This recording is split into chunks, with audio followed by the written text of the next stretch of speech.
Allora possiamo iniziare. Buongiorno a tutti e a tutte, grazie di essere qui. Allora, siamo qua per presentare, cara Giulia, quello che ho imparato da mia figlia. Il libro che è stato scritto da Gino Cecchettin con la collaborazione insieme con Marco Franzoso. E abbiamo appunto qui i due autori che ci aiuteranno un po' a capire. Allora, il libro è composto da 23 capitoli. 23 capitoli che sono di differente lunghezza e che partono ovviamente da quello che è successo. Noi sappiamo che Giulia scompare l'11 novembre dello scorso anno, sappiamo che verrà ritrovato il suo corpo il 18 di novembre, che il funerale con un'enorme partecipazione di persone si svolgerà a Padova, nella chiesa di Santa Giustina, il 5 dicembre, e che Giulia riceverà, diciamo così, la sua laurea in una cerimonia particolare che viene officiata il 2 di febbraio. Allora, perché ho ricordato queste date? Perché sostanzialmente il libro si svolge in questo periodo di tempo, cioè ci racconta quello che succede in questo periodo di tempo. Al centro della narrazione, del ricordo del padre, c'è ovviamente Giulia, la sua figura, e intorno però noi troviamo la sua famiglia. E diciamo, a me ha colpito anche questo aspetto, perché in qualche modo entriamo a far parte di questa famiglia, partecipiamo a quello che succede a questa famiglia e diventa una nostra famiglia, se così posso dire in qualche modo. Di questa famiglia fanno parte Giulia, ovviamente, fa parte Gino, che scrive, fa parte la madre, Monica, che non c'è da qualche anno, ma che è sempre molto presente, e fanno parte i due fratelli di Giulia, Elena e Davide, che abbiamo anche loro imparato a conoscere. Allora, leggendo e rileggendo il libro, io ho individuato in qualche modo alcuni fili, alcuni percorsi, alcuni temi, se preferite, che mi sembra, così vorrei semplicemente dirveli perché ci portano un po' dentro, e poi invece passerò la parola, come è giusto che sia, agli autori. Allora, il primo tema è ovviamente Giulia, che è questa figura di ragazza. A me la cosa che viene subito in mente, pensando a quello che c'è scritto nel libro, è la luce. È una figura molto luminosa, una ragazza solare, appunto piena di luce, positiva, gentile, affettuosa, che fai veramente fatica a immaginare nella tragica fine che ha purtroppo incontrato. Come dicevo prima, un secondo tema, ovviamente collegato a quello della figura di Giulia, è quello della sua famiglia, e che è una bella famiglia nostra, veneta, italiana, europea. È una bella famiglia in cui c'è appunto questa assenza della madre da qualche anno, che è morta qualche anno fa per un tumore, e questa famiglia ci viene raccontata appunto anche nella sua diversità. Per esempio, ci sono 3 figli che sono descritti come molto diversi l'uno dall'altro, come succede molto spesso, è successo anche a casa mia, no? Nelle nostre famiglie. Questi figli che crescono insieme ma che hanno delle caratteristiche, delle individualità molto precise. E ci sono dei punti molto che mi hanno commosso così nel racconto, ne citerò solo uno. C'è questo ricordo di Giulia che a un certo punto decide di concludere la triennale di ingegneria, se non sbaglio, che sta facendo, e poi va dal padre a dire che ha però deciso che farà tutt'altro nella vita, che ha deciso di voler fare l'illustratrice di libri e che quindi ha cercato, insomma, ha trovato posto in una scuola per illustratori a Reggio Emilia. E quindi è un percorso diverso da quello che le era stato, se non ho capito male, suggerito in famiglia e per il quale era stata in qualche modo instradata, accompagnata.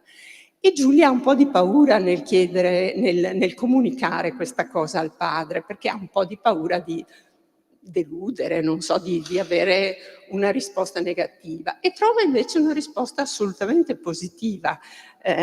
Gino le dice: questa è la tua strada, fallo, cerca di diventare l'illustratrice più brava che c'è in Italia.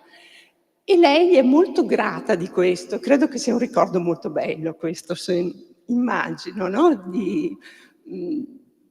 E a me per esempio una cosa che ha fatto riflettere, perché ho pensato che, l'ho detto anche a me stessa, insomma, no? Per la mia famiglia, eccetera, ho pensato che bisogna appunto dar fiducia ai figli, no? Seguirli, stare loro vicino, ma anche capire quando fanno delle scelte diverse da quello che ci saremmo aspettati. Un altro filo conduttore è quello del lutto. Stavo pensando, leggendolo, che sono usciti molti libri sul lutto in questi anni, ma questo è un libro particolare perché è proprio scritto dal di dentro, no? Immediatamente dopo che sono successe le cose. Ci sono delle pagine che colpiscono, ci sono delle pagine che fanno star male, che fanno riflettere. C'è questa famiglia che da 5 persone si ritrova ad un certo momento a 2, c'è l'andare al cimitero e il trovare nell'andare al cimitero una pausa, una riflessione, ma anche una grande solitudine, un grande silenzio. Un altro filo conduttore che mi ha colpito è un filo più personale forse, no, più personale no, ho detto una sciocchezza, scusate, però voglio dire, non so, lasciamo stare, è quello del cambiamento di Gino, che dice quanto sono cambiato in pochi giorni, ad un certo punto in una pagina che è interessante. E che è un cambiamento perché quello che succede, quello che è successo a Giulia, invita a ripensare tantissime cose. Invita a ripensare i rapporti familiari, invita a ripensare la società che ci sta intorno, invita a pensare a delle cose a cui non si era mai pensato, che sono per esempio i rapporti tra uomini e donne. C'è tutto il discorso così che dopo magari affronteremo, del patriarcato, eccetera. E vicino a questo filo ce n'è un altro che è quello delle amicizie, della solidarietà di coloro che ti danno una mano in una situazione anche così difficile. E ci sono delle pagine molto toccanti in questo, perché a volte l'amicizia, la solidarietà viene da parte di qualcuno da cui non te l'aspetti, no? E anche questo è un aspetto interessante. E poi ci sono, diciamo ancora 2 cose che mi hanno così, una, non so se poi vorrete affrontarlo eccetera, è il discorso degli attacchi che Gino, ma Elena soprattutto forse, o insieme, non so, ricevono da parte di persone che non vogliono vedere o che non si sa perché, che scaricano la loro aggressività. Qui c'è sia, si aprirebbe un lungo discorso, sia sui social, sia su questa rabbia, questa aggressività che percorre troppo spesso le nostre società. E ultimo discorso, quello che forse torna in molte pagine del libro e che è un po' la cornice all'interno della quale le altre vicende si svolgono, che è quello della nostra cultura patriarcale. C'è Elena che a un certo punto dice sui social, se non sbaglio, una frase molto forte, no? Che quello che è successo e chi l'ha compiuto è figlio del patriarcato, è figlio di una cultura patriarcale. E qui, anche qui il discorso sarebbe lungo, magari lo riprenderemo, perché c'è il patriarcato, ma c'è soprattutto, forse, perlomeno in questa vicenda, la crisi del patriarcato, cioè il fatto che certe strutture culturali non reggono più, ma è proprio nel momento della loro crepa, diciamo, nel momento della loro crisi, che succede il disastro, no? Perché forse non abbiamo tutti la capacità, i mezzi, la possibilità di affrontare la crisi, e sappiamo che spesso nelle crisi vengono fuori appunto i disastri. E quindi c'è questa questione la questione maschile che in qualche modo percorre l'Italia contemporanea, perché fino a un certo punto si è parlato di questione femminile, in realtà la questione è la questione maschile, è la fragilità maschile di questo momento, che è quella che ci troviamo davanti in situazioni come queste. Allora, questo era un po' quello che volevo dirvi, che ho pensato guardando un po' il libro, immergendomi in questa vicenda, e vorrei adesso fare solo qualche domanda e passare invece la parola a Gino Cecchettin e a Marco Franzoso. Allora, comincerei con una cosa un po' così, magari di contorno, ma che magari ci serve a entrare. Così, se ci raccontate il perché di questo libro, quando è nata l'idea, come è stato costruito, insomma, in qualche modo. Inizio io così, ringrazio tutti i presenti e spero siate qua un po' per Giulia, perché il motivo principale mio perché ho scritto questo libro è perché voglio, come papà, far rivivere mia figlia. E penso sia un desiderio di tutti i genitori che vorrebbero vedere i propri figli vivere fino all'ultimo dei propri giorni. Non è nella natura della vita sopravvivere al figlio, e quindi quando questo non succede, cosa si fa? Si fa il possibile per riviverlo. Io ho cercato di ricordarla in tutte le maniere, con foto, con video, riascoltando tutti quei messaggini che mi mandava, perché i ragazzi d'oggi ci fanno i vocali che io ho sempre odiato, ma che ho apprezzato in momenti recenti, quando risentire la sua voce mi dà un po' di conforto, anche se mi dà tanto dolore. E quindi, siccome so che non ha ottenuto tutto quello che voleva dalla vita, soprattutto perché lei era una ragazza, ecco, la luce non era mai stato usato come aggettivo nella sua descrizione, però lo descrivo bene, tant'è vero che quando io vedevo Giulia non risplendere, capivo subito che c'era qualcosa che non andava, e succedeva raramente, però succede anche a chi brilla di luce propria. E io volevo donare altra luce a questa ragazza, che era veramente fantastica. Non lo dico solo perché sono il papà, ma lo dicono tutti quelli che l'hanno conosciuta.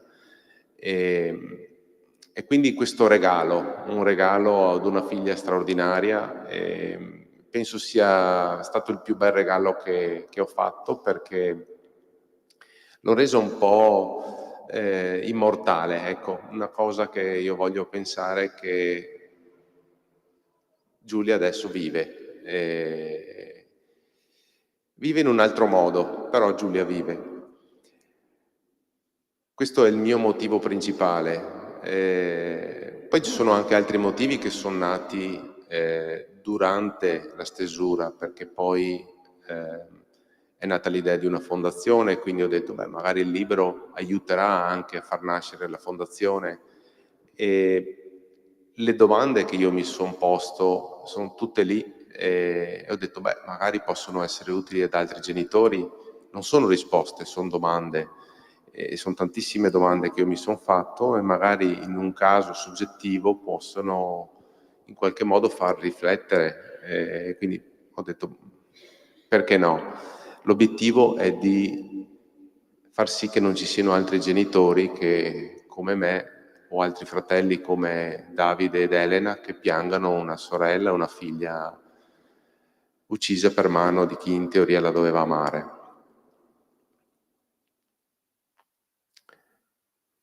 Se vuoi dire tu, Marco.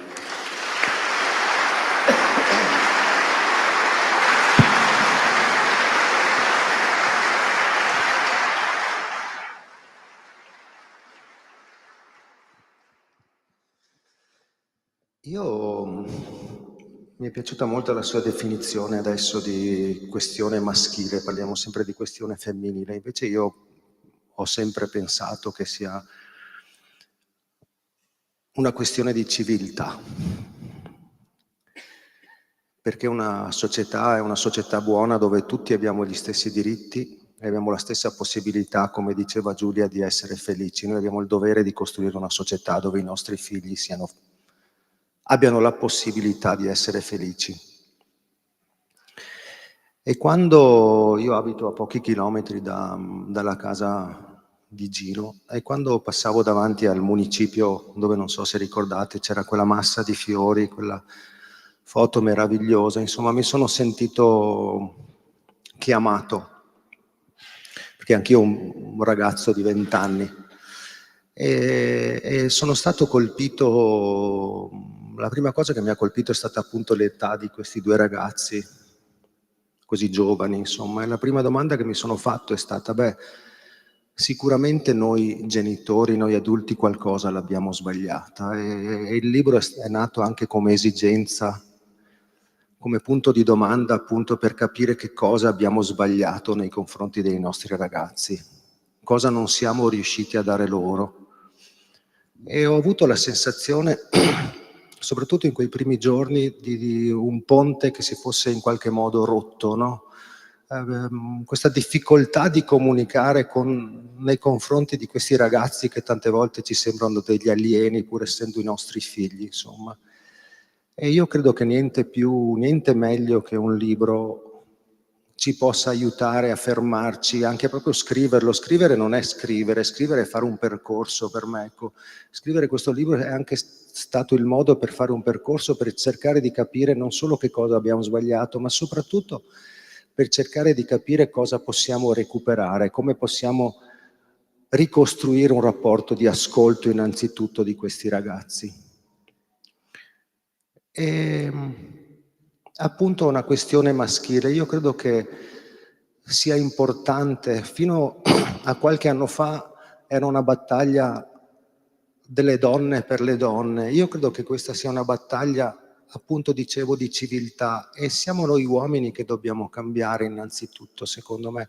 E scrivere un libro a quattro mani tra due padri, io credo che si interrogano, perché come diceva Gino, noi non abbiamo le risposte, ma però possiamo porci nel modo più sincero e onesto possibile le domande. Ecco, io credo che anche il fatto che due maschi si interroghino su questa cosa possa rappresentare un messaggio. Ecco, per me il libro è nato con questa esigenza, un'esigenza di ascolto della mia generazione, della nostra generazione, e soprattutto il tentativo di cercare i modi per ricostruire, un libro di ricostruzione questo, più che un libro di distruzione o non c'è mai rabbia, non c'è mai violenza, non abbiamo mai voluto parlare di giustizia, di vendetta, no? Abbiamo cercato di interrogarci, perché forse oggi abbiamo bisogno di questo, fermarci un attimo, interrogarci e ricostruire una relazione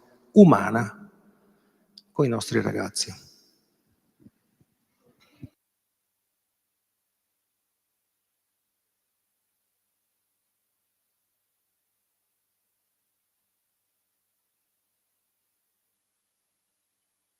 Sì, mi viene da riallacciarmi a questo perché, così tra le domande che avevo preparato, avevo seguito un po' i miei fili, diciamo, del libro e ci sono questi primi capitoli in cui si raccontano i giorni precedenti, no, questa settimana perfetta che, ci si poteva immaginare e poi invece i giorni dell'angoscia, no, di quello che è successo.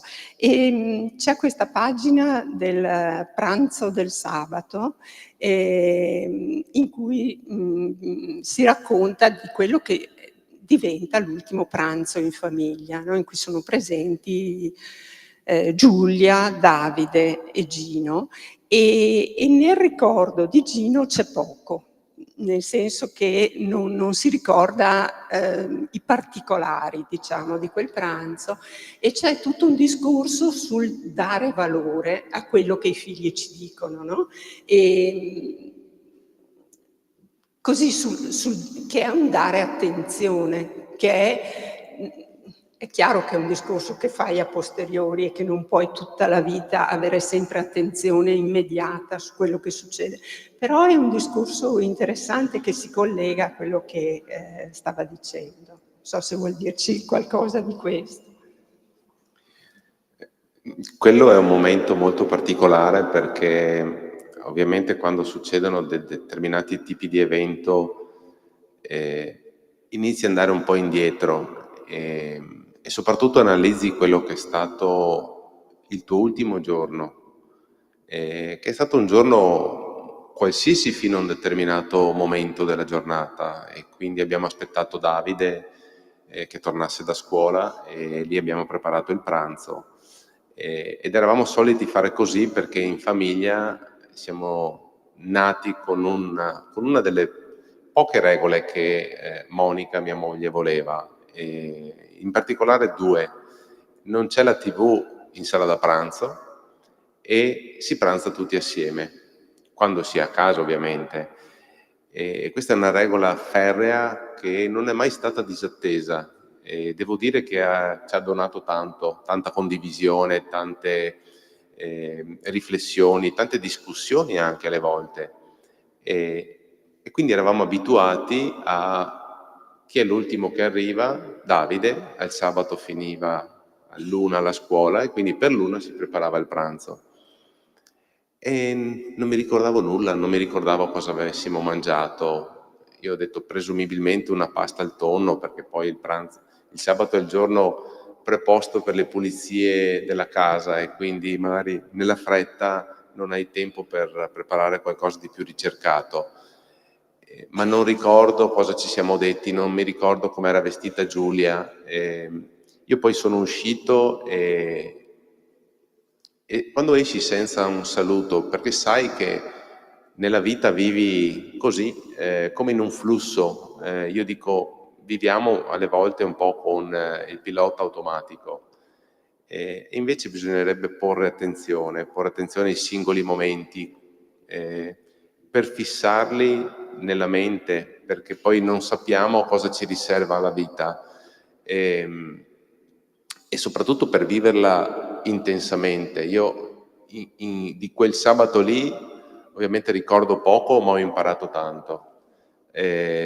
Ho imparato che anche il singolo momento dove si pranza con un semplice piatto di pasta e tonno, si deve porre attenzione al singolo momento, gustarselo, fissarlo nella mente, magari associarlo a qualcosa che è capitato, anche a qualcosa di strano, della canzone che stava passando per radio, oppure l'argomento che si è trattato. Quello fissa meglio nella mente e magari riusciamo anche a godere di quei momenti che altrimenti volano via così, riempiendo giornate un po' forse in modo un po' troppo schematico e scontato. E siccome la vita non è lunghissima, ecco, e ce ne rendiamo conto man mano che la viviamo. Io ne ho avuto modo, ho avuto modo di rendermene conto con quello che mi è successo qualche anno fa, quando mi è mancata Monica. E da quel momento ho detto, non va sprecata assolutamente. Come si fa a non sprecarla? Cercando di non impegnarci in attività che non portano a nulla. Quindi vivere col pilota automatico di fatto non la stiamo vivendo, stiamo solo eseguendo dei compiti. Quello per me è stato un grande insegnamento e ad oggi faccio tesoro. Per esempio, i 5 minuti che dalla fine della colazione fino a quando Davide esce per andare a scuola, io ero solito prepararmi la borsa per andare in palestra, adesso mi siedo con lui, magari lui resta al telefonino come è solito fare, oppure non gradisce la mia presenza perché poi sappiamo, però mi metto lì e lo guardo e fisso quel momento lì. Anche quello è un modo per riempire un momento e gustarsi quell'attimo e goderne.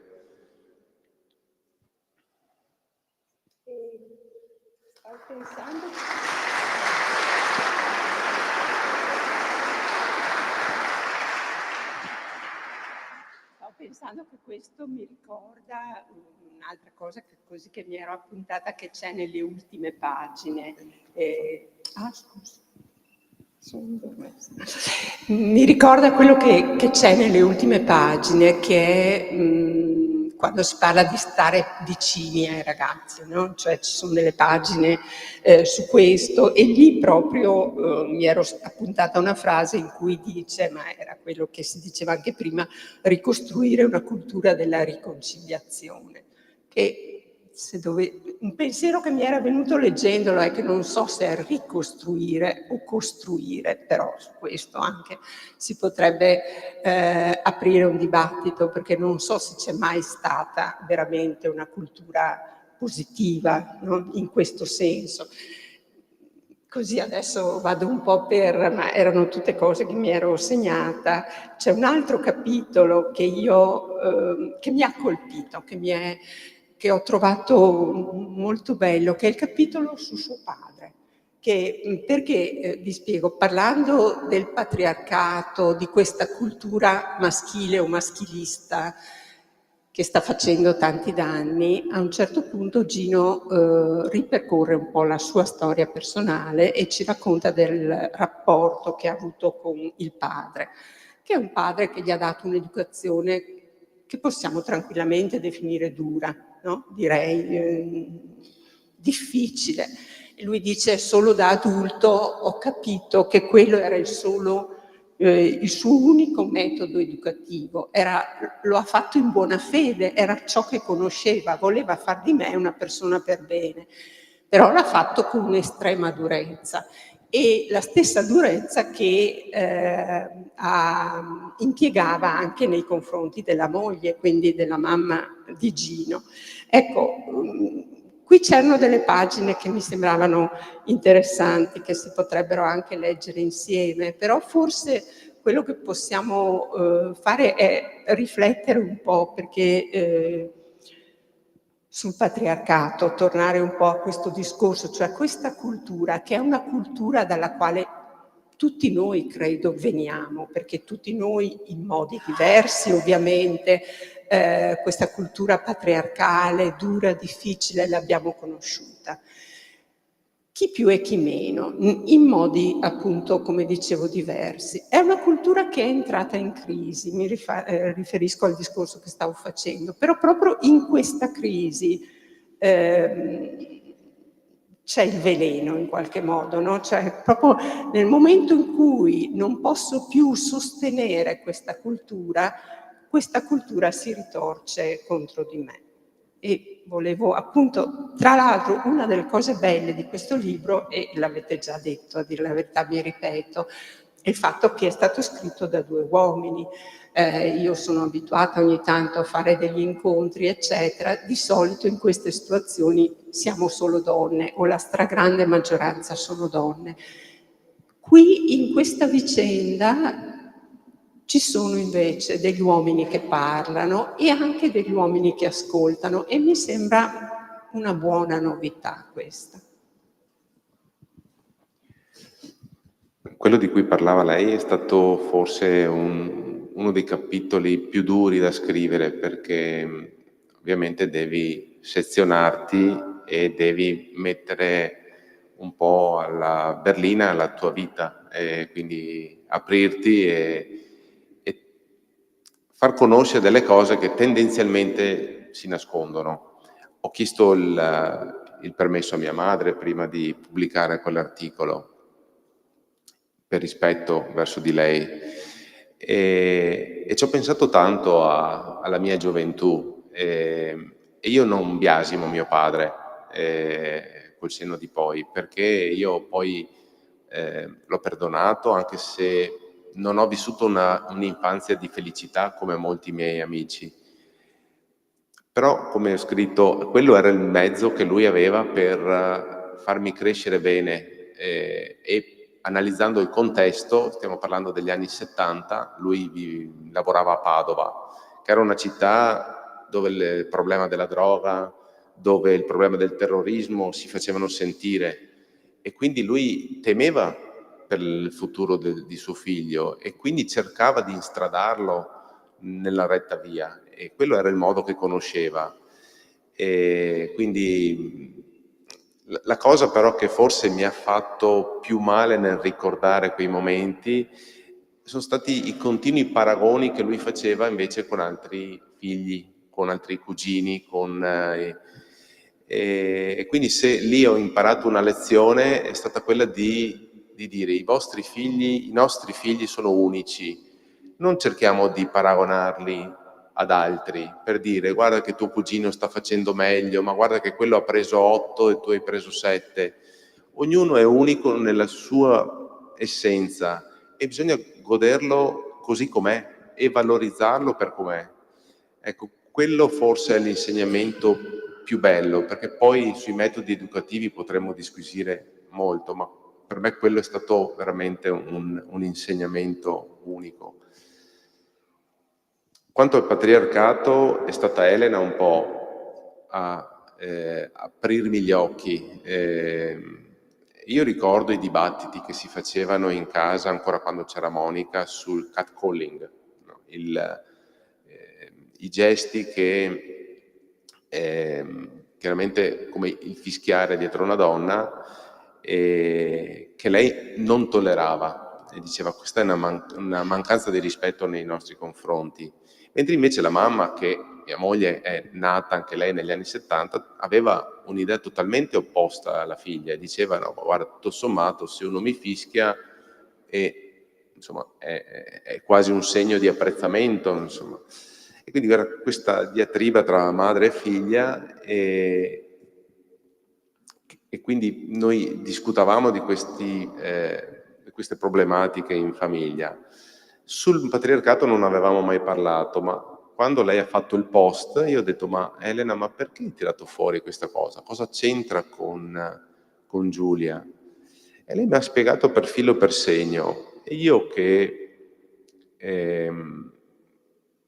voglio imparare, se non so una cosa non è che ho imparato che per partito preso non si fa nulla. Siamo tutti ignoranti fino a che non studiamo veramente. Quindi io ho preso il dizionario, sono andato a vedere la parola patriarcato, mi sono guardato i 3 significati ed effettivamente ho detto ma Elena hai ragione. E allora ho iniziato ad analizzare i singoli comportamenti che ci sono nella vita di tutti i giorni e inizi poi a usare degli occhiali diversi, perché poi ti capita di dire, effettivamente quando ero bambino mi dicevano non piangere come una femminuccia, non giocare con quel gioco lì. Per esempio io tante volte mi mettevo in strada c'erano delle ragazze che giocavano con l'elastico, io giocavo, non si devono fare quei giochi lì, perché? Perché sono giochi da femmine. Ma di recente anche mi è successo che in riunioni di lavoro sentir dire ma questo problema lo risolviamo da maschio a maschio. Fermo, cosa vuol dire? vuol dire che un problema discusso tra donna e donna non si risolve altrettanto bene.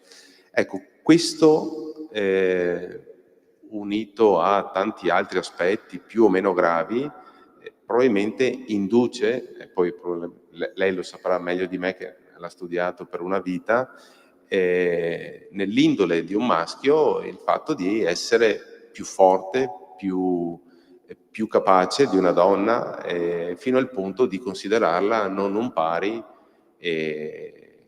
anzi un essere inferiore, ecco.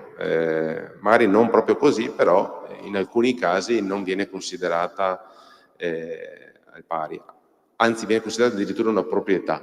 Tu sei mia, no? La sentiamo spesso questa frase, tu sei mia e sei solo mia, quindi è il concetto di proprietà. E come si fa a identificare? Elena l'ha detto brillantemente in una frase: in tutte quelle situazioni dove manca la libertà, la piena libertà di vita, si è in una situazione di patriarcato. Quindi se una donna vuole andare a bere un caffè con le amiche e il compagno, il marito non è d'accordo, anche quella è un'espressione del patriarcato. Se in una relazione come quella di Giulia una dice io non ti amo più, la relazione deve finire, quella è espressione del patriarcato.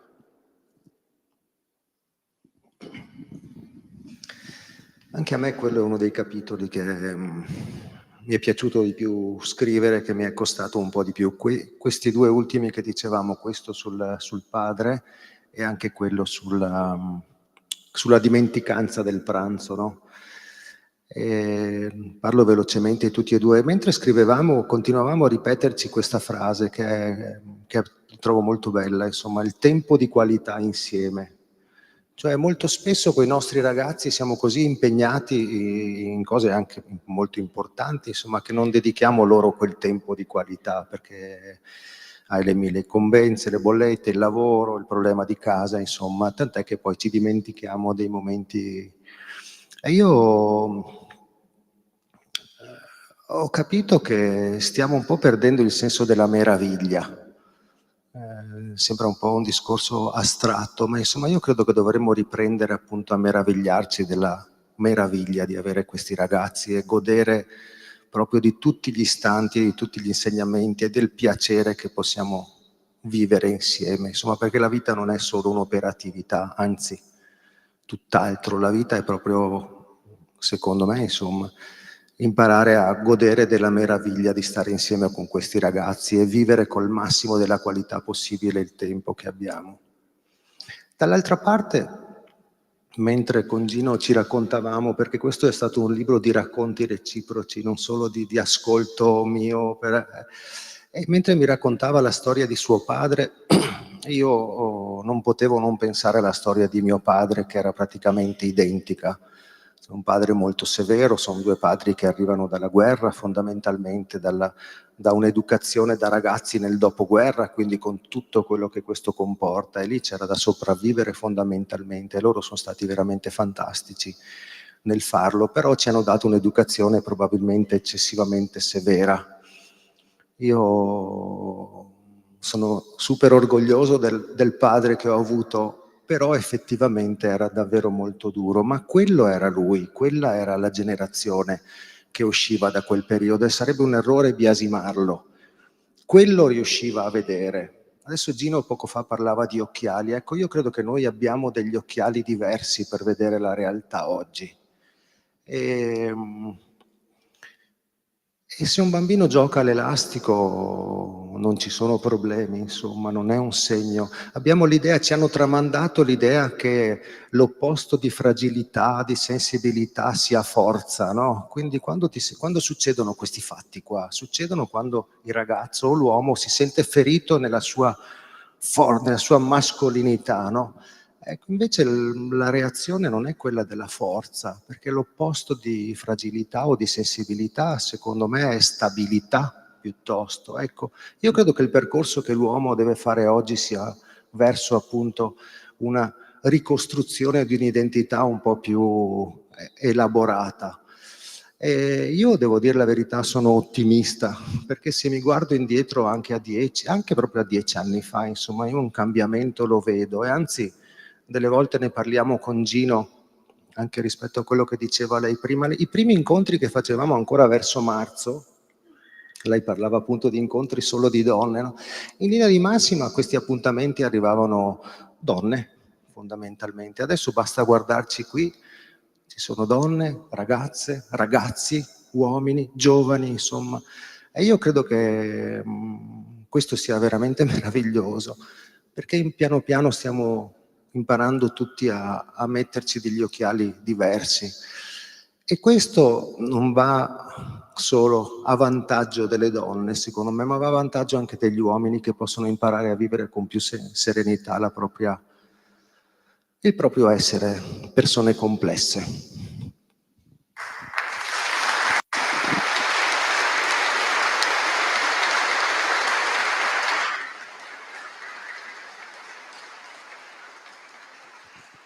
Sì, e una cosa che avevo notato leggendo e che riprende un pochino, insomma, il discorso che lei stava facendo, è quello, ne avevo accennato prima dicendo, quando si trova solidarietà o conforto in qualcuno, no? Che ci sono delle belle pagine in questo, e lo trovi a volte anche in chi non te l'aspetti.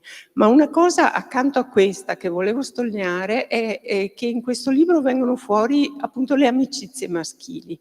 Generalmente nella letteratura così psicologica, sociale, si dice che le donne hanno delle amicizie in cui si parlano di più, no? Si confidano, cioè come posso dire, l'elemento caratteristico dell'amicizia femminile sembra essere la confidenza. Quello dell'amicizia maschile non è la confidenza, perlomeno così viene descritta in letteratura, ma è più il fare delle cose insieme. Quindi, non so, andiamo a calcio insieme, E questo c'è nel libro, per esempio nell'episodio con il parroco di Vigonovo, se non ricordo male, che sta vicino a Gino invitandolo ad andare a camminare in montagna, no? E facendo queste... Però poi quando vai avanti nel racconto non c'è solo il fare insieme, c'è anche un parlare insieme, magari è un parlare, come posso dire, non è la grande confidenza, non è il parlare lungo per ore, eccetera, però è quel parlare corto ma incisivo, cioè nel dire le cose che è importante dire in quel momento. Ecco, questa per me è stata una bella scoperta leggendo queste pagine. Non so se voi... Beh, ma gli uomini parlano, Sì. L'hanno sempre fatto. Lei dice che è sbagliato, Assolutamente. quindi dire che Anche non lo giocare a fanno. calcetto una sera è un modo di dialogare, insomma. Sì, appunto, ma è giocare a calcetto. Invece qui c'è anche la Ma parola vera, questo ti volevo confronti dire. anche lì, anche quella è una parola. Anche qui dobbiamo, secondo me, davvero riprendere a utilizzare degli occhiali nuovi, e questi dall'altra parte, secondo me. Dobbiamo davvero rimetterci in discussione tutti, donne e uomini. Io ho sempre parlato tantissimo con i miei amici.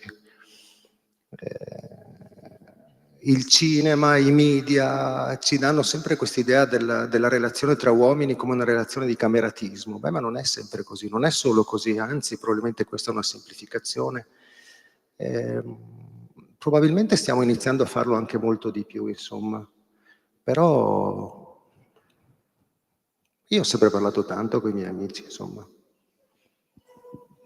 Ma io aggiungerei il concetto di amico vero, perché ci sono amici e conoscenti, ma gli amici veri sono quelli che quando li conti su una mano non riesci a finire la mano, quelli ai quali puoi dire tutto.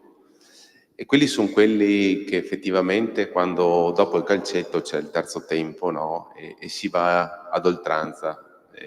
Io ricordo una sera con uno di questi amici, uno di quelli che tra l'altro nella vicenda di Giulia mi è stato più vicino, insomma, uno di quei 3 o 4 che mi è stato veramente vicino, e quando ci si trova non si vorrebbe mai chiudere la serata, si parla sempre di un argomento, anche argomenti importanti, la politica, lo sport, lo svago, ma i figli soprattutto, ecco, sull'amicizia vera puoi contare, che sia maschio o femmina poi non fa differenza, però ecco, contate quanti amici veri avete e coltivate, perché poi alle volte quello che anch'io poi noto è: lo chiamo, sì, non lo chiamo, ma sì, ma lui non mi chiama.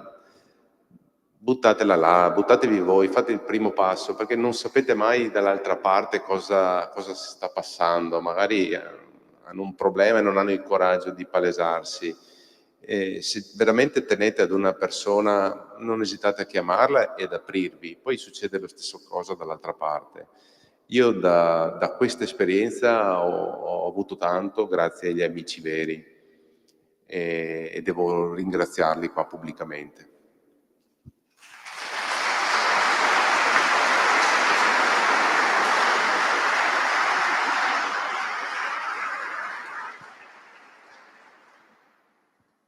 Non so se posso, cioè, io, un'altra cosa che mi ero segnata è quella di questi attacchi che avete ricevuto. Non so se avete voglia di parlarne, però a me sembra che come comunità possa essere interessante parlarne un momento.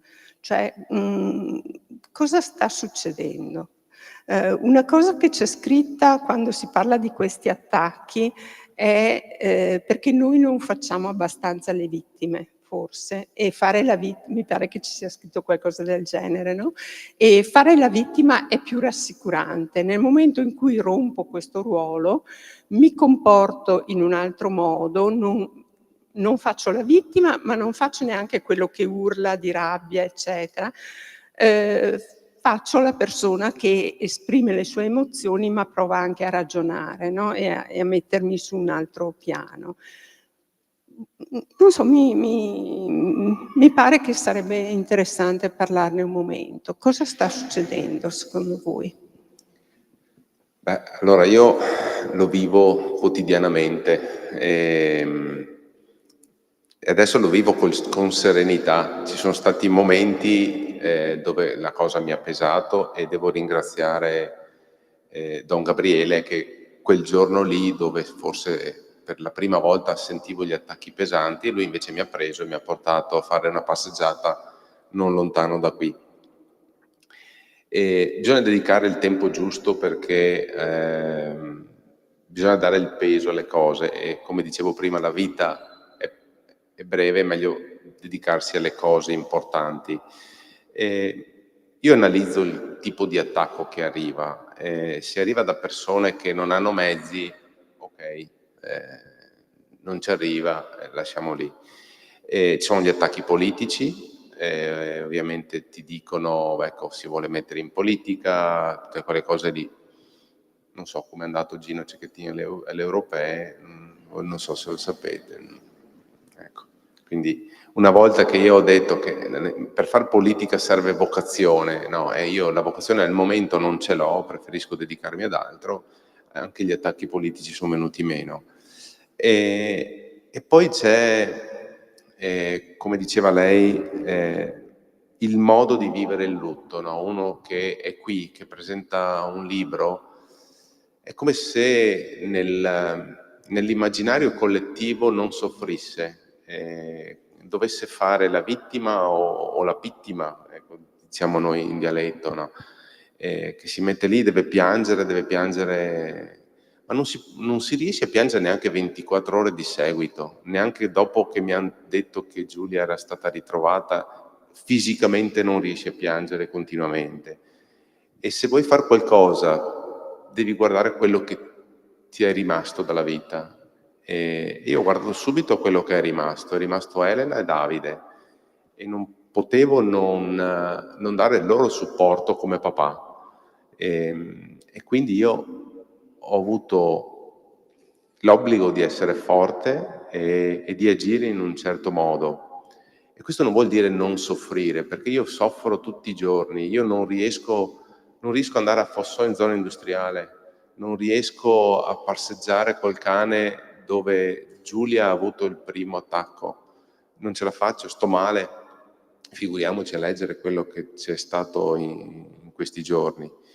E io soffro nel sapere che lei nell'ultimo istante di vita non ha visto un caro che le dava supporto. Io questo soffro e lo soffro tutti i giorni e lo farò fino alla fine dei miei giorni. Per cui non dite che non soffro, soffro enormemente, però sono conscio che la vita va avanti e i miei familiari, i miei figli hanno diritto di essere felici, perché non si può interrompere una vita, ma non se ne devono interrompere 3. E quindi io farò il possibile perché loro siano felici e perché io sia felice come loro. Ricorderemo Giulia col dolore, però andremo avanti. In merito agli attacchi, la unirei al discorso del tempo. Cosa sta succedendo? Quello che forse è sempre esistito, no? Da esseri umani ci viene più semplice parlare male che parlare bene. Nel nostro piccolo vediamo un vicino di casa, ecco, si è fatto la casa nuova, ecco, serviva proprio, no? E rodiamo dentro. Ci sono anche i detti, l'erba del vicino è sempre più verde. Forse il vicino cura il prato, quindi anziché criticare dovremmo analizzare o forse anche elogiare, perché forse è il modo con cui si reagisce alla vita che ci permette di viverla meglio. Lo so che è più semplice criticare, l'ho sempre fatto anch'io, però poi ci sono gli eventi, quelli devastanti, che ti mettono da un altro punto di vista e quindi è più facile scrivere su Facebook è un padre anormale, non è normale quella persona e giù sta lucrando, ecco, sta lucrando, questa è una delle tante cose. Io non riesco neanche a pensarla una cosa del genere, cioè se vedessi un altro familiare di una vittima che si sta prodigando per far vivere il nome del proprio caro, non mi verrebbe da pensare come prima cosa che sta lucrando, sta facendo qualcosa per il suo caro e stiamo facendo la fondazione, stiamo portando avanti un messaggio.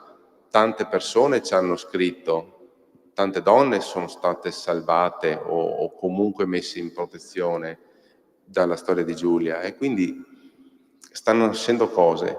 Poi preferisco perdere 5 minuti ad accarezzare mio figlio che non 5 minuti per rispondere a un post di questo tipo. Ecco, questa è la risposta.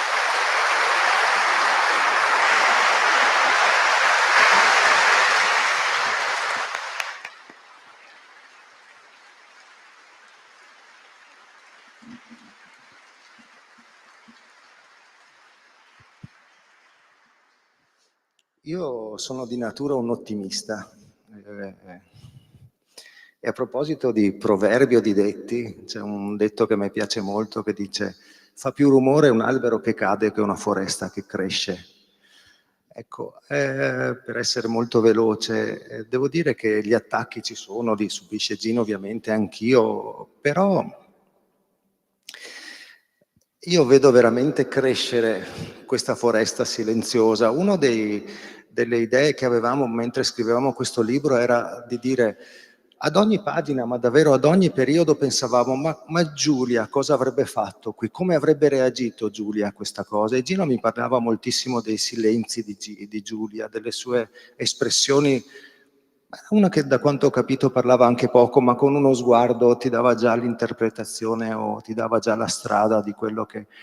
Ecco, io credo che Giulia col suo silenzio, ora siamo abituati che quando accadono queste cose appunto i genitori, i familiari richiamano vendetta, la giustizia riparatrice, eccetera, eccetera, e Giulia non avrebbe voluto questo, lei sarebbe stata probabilmente in silenzio. Ecco, però Giulia col suo silenzio guardate cosa sta muovendo. Ecco, io credo che questa foresta stia davvero crescendo e che un po' tutti stiamo un po' cambiando e stiamo, io credo, migliorando. Quindi questi attacchi ci sono, ma insomma sono attacchi sporadici, sono attacchi, ma anche di persone disperate, guardi, di persone che non... E quindi lasciamoli andare e osserviamo la foresta che cresce.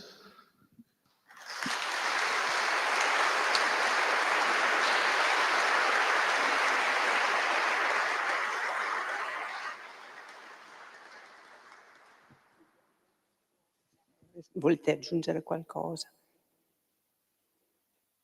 Ma dico io una cosa, perché a me piace raccontare di Giulia per farla rivivere. Io nel libro racconto tanto di lei e soprattutto quello che ho imparato da lei. E mi piace raccontare sempre questa storia vera, di come mi ha insegnato ad essere di fatto più attento alle cose di valore, no? Io da podista chiedevo spesso ai miei figli: venite con me, mi devo allenare, e loro mi seguivano in bicicletta e lungo il Brenta si faceva un percorso di una decina di chilometri.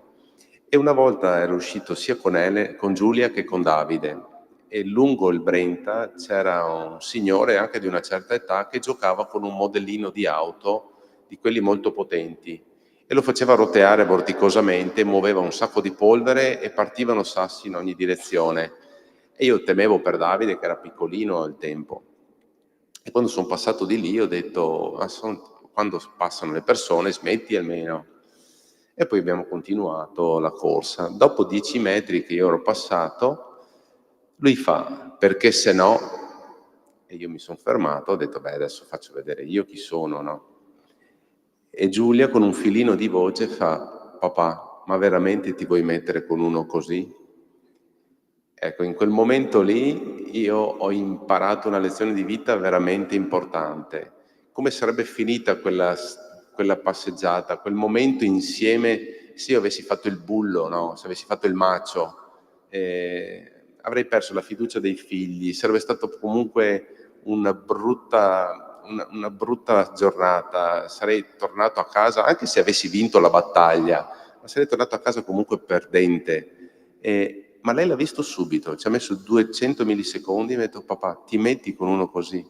Ecco, non mettiamoci con quelli così, creiamo valore. Giulia creava valore e in ogni cosa che facciamo proviamo a farci la domanda: ma come posso aggiungere valore alla cosa?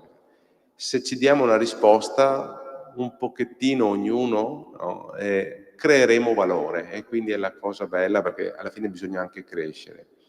E questo è un dono ad una ragazza speciale che mi ha insegnato questo. Ecco, io non firmo il libro perché mi sento un po' male quando lo faccio, perché essendo un regalo non mi viene proprio da dentro, quindi io mi chiedo scusa con tutti e non mi viene proprio, quindi non me ne vogliate, ma considerato solo un regalo a Giulia, ecco. E grazie a tutti di nuovo.